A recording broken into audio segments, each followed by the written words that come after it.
Hello Unisport fam, 7MLC here, and today we're going to teach you the Kvaratskhelia cut inside and finish.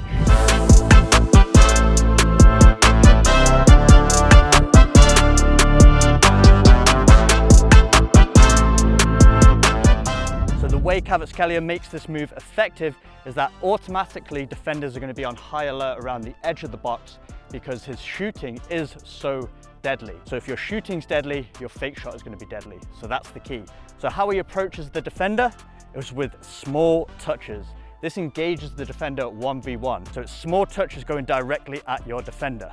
And then what he does around the edge of the box, cuts inside slightly, has a quick glance up at goal, and this signifies that he's about to strike the ball. So now the defender's on really high alert. So when he throws the fake shot, the defender's going to react to that movement, which gives Kvaratskhelia the advantage. So we approach the defender, small touches, explosive touch inside, fake the shot, and now we've eliminated one defender. Then he's got inside the box and the second defender engages. So as the second defender comes across, they're going to be over-committing to the move.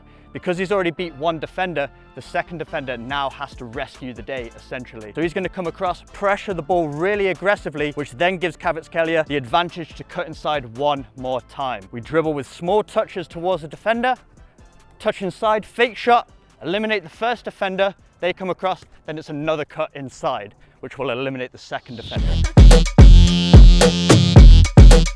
Now, to be extra cheeky, in this scenario, most goalkeepers think if you cut inside, you're going to finish far post, in the far corner, which is going to be very difficult for the goalkeeper to save. But instead, Kvicha Kvaratskhelia reverses the ball into the near corner, which gives him even more room, because as the defender starts to step, then he reverses it, they're off balance, it's going to be very difficult to make that save. So with a lot of fake movements of the body, you don't even need to perform any skills, just subtle movements if you do have a deadly shot to expose those defenders and get them off balance. We approach, cut inside, fake shot, and then we go into the near post. So a couple of bonus tips. If you really want to sell this fake shot, you have to convince that defender you're about to strike the ball. So a couple of ways we can do that.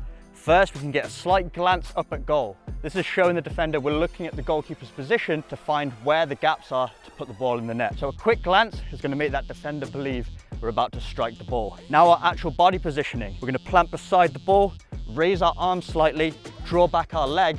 This makes it look like I'm about to kick this ball. So if I perform all these movements at once, the defender's going to tense up, try and get in the way of that shot, and that's when I then soften my touch and cut the ball past the defender. So if we imagine I'm the defender for a moment and the attacker has performed the fake shot, that's going to put me flat-footed, both feet on the ground, trying to block the shot, which puts me in a non-athletic position. So when the attacker pushes that ball, I then have to regain balance and try and chase after them. And by that time, if you're sharp like Kvaratskhelia, you're already going to be in the box and making your next move. Then, as we perform the second one, again, a subtle movement of our body can really make that defender overcommit. So he's already cut past that first defender, then we can raise our arm again, cut the ball to the inside, and now we're approaching the ball ready to strike the ball. What's important now is if we take loads of extra touches after we've eliminated the second defender, we're just going to give them more time to recover. So it's really important to be sharp and efficient with our movements. So now we've got all the pieces of the puzzle, we need to put it together. And what's really important is that we change tempo. If we go slow, fast, that's going to be much more effective than going fast the entire time,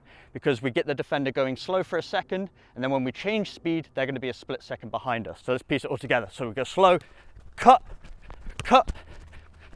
and then hit it near post.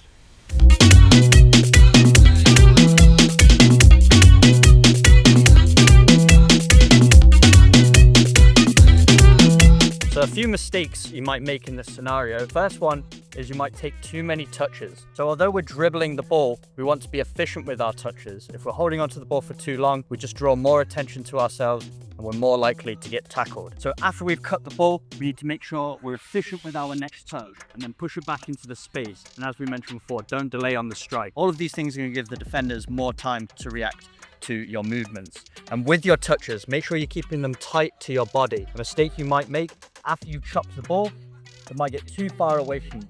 You're just going to allow defenders to come in and intercept that ball, or you're going to overcompensate and stretch with your next touch. So make sure you're taking frequent and small touches. This keeps the ball really close to our body. So so that if the defender doesn't react how we want them to, we've still got the ball close to us so we can adapt to the situation. So if I'm dribbling towards this defender and they start to step inside because the ball's close, I can then push the ball in the opposite direction. But if I take a longer touch and the defender starts to step, I'm already at risk of losing the ball. So make sure you keep the ball close to your foot and be efficient with your touches. And last point is to raise your head between those moments so you can recognize where the space is.